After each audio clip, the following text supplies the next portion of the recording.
a nan wajen yawanci muna da iyaye wanda shekarunsu ya ja, shekara 60 ya yi sama, a shekara kaza, ko kai ma da kake fama da ciwon jiki yau da gobe ya ƙi ƙarewa, ciwon goshi, wannan shine na ƙarshe.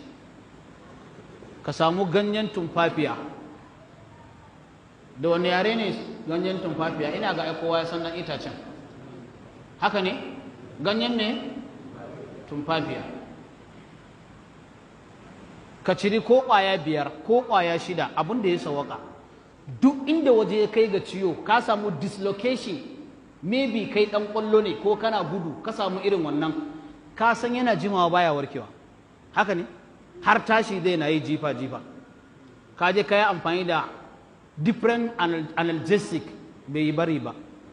Wataƙila wani har fenta an masa, bai bari ba. Ka samu wannan ganyen tumfafiya, matanka ta kawo maka gaushi a kasko. An gane ko? Ba mun san man kaɗanya ba? Na shi ma an san shi. Ga man kaɗanyanka a gefe, lakuto man kaɗanyan, shafawa ganyen tumfafiyan, ɗaura shi a saman gaushin ya yi zafi. Duk inda ka san yana ciwo, sashi a wajen ka riƙe, sai ya huce, cire, ɗauko wani ka sake haka, sa a wajen ka riƙe. In 2 ne, in 4 ne, in 5 ne. Bari in gaya mana wani abu. Dala in kana da wani a gidanku yanzu haka wanda ka san ciwon jiki ne hana shi tafiya ko?